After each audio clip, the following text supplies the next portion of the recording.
भारत और पाकिस्तान के बीच हालिया तनाव, खासकर कश्मीर के पहलगाम में हुए आतंकी हमले के बाद एक बार फिर ये सवाल खड़ा हो गया है कि पाकिस्तान में आखिर फैसले कौन लेता है। क्या देश के प्रधानमंत्री शहबाज शरीफ या फिर असल सत्ता सेना के पास है?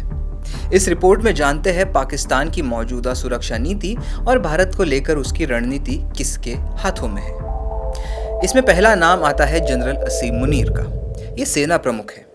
पाकिस्तानी सेना के प्रमुख जनरल असीम मुनीर देश की सबसे ताकतवर हस्ती माने जाते हैं, खासकर भारत से तनाव के समय में। कश्मीर पर उनके हालिया बयान बेहद उग्र है, जो साफ संकेत देते हैं कि सेना अब भी परंपरागत लाइन पर कायम है। देश के भीतर असंतोष और सेना की साख पर उठते सवाल के बीच जनरल मुनीर पर भारी दबाव है।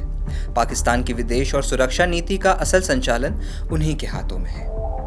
नंबर 2, प्रधानमंत्री शहबाज शरीफ, लेकिन कितने असरदार? कागज पर शहबाज शरीफ पाकिस्तान के प्रधानमंत्री है और संकट के समय बैठकें बुला रहे हैं, बयान भी दे रहे हैं। उन्होंने संयुक्त राष्ट्र से दखल की मांग की है और भारत के आरोपों को खारिज किया है। लेकिन हकीकत यह है कि सेना की मर्जी के बिना पाकिस्तान में कोई बड़ी नीति नहीं बनती।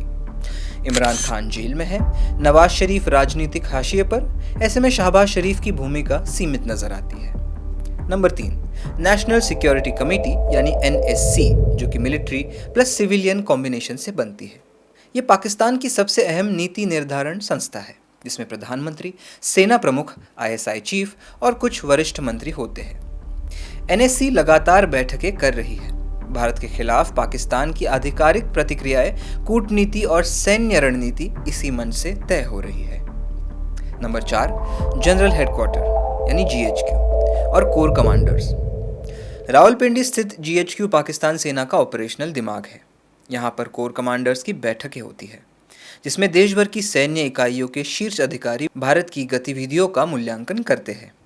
लाइन ऑफ कंट्रोल पर तैनाती, रणनीतिक तैयारी और जवाबी कार्रवाई की योजनाएं यही से बनती है। न्यूक्लियर पॉलिसी यानी NCA और SPD इसमें 5वें नंबर पर आते हैं।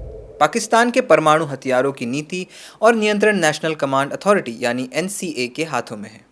हालांकि इसे प्रधानमंत्री लीड करते हैं, पर असल ताकत सेना और ISI के पास है। इसके तकनीकी संचालन की जिम्मेदारी स्ट्रेटेजिक प्लान्स डिवीजन यानी SPD के पास होती है, जिसे अभी lieutenant general Yusuf Jamal lead कर रहे हैं। Number 6, ISI chief lieutenant general Mohammad Asim Malik.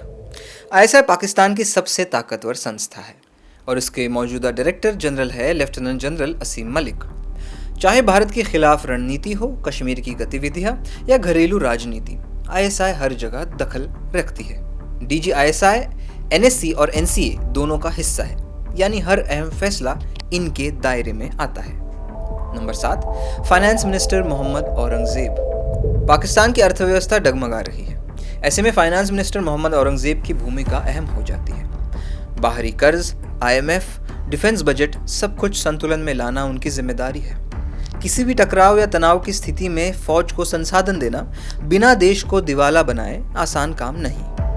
Number 8, विदेश मंत्री इशाक डार। वही पाकिस्तान के डिप्टी PM और विदेश मंत्री इशाक डार दुनिया भर में पाकिस्तान की स्थिति को बचाने की कोशिश में लगे हैं। चीन जैसे दोस्तों से संपर्क, भारत के खिलाफ वैश्विक समर्थन जुटाना और कश्मीर पर पुराना नैरेटिव दोहराना, यही इनका काम है। तो पाकिस्तान में भारत से टकराव की रणनीति कौन बना रहा है, इनके 8 बिंदु आपने अभी सुने। कागज पर तो सत्ता प्रधानमंत्री और संसदीय व्यवस्था के पास है, लेकिन असल फैसले GHQ, ISI और कोर कमांडर्स के कमरे में लिए जाते हैं। कूटनीति, आर्थिक प्रबंधन और अंतर्राष्ट्रीय छवि सिर्फ पर्दे का हिस्सा है, पर नियंत्रण सेना के पास है। यही है पाकिस्तान की सत्ता का असली चेहरा। एक ऐसा मुल्क जहां लोकतंत्र है, लेकिन जनरल की मर्जी से। आज इस वीडियो में इतना ही। देश और दुनिया की तमाम ज़रूरी खबरों के लिए देखते रहे द वायर।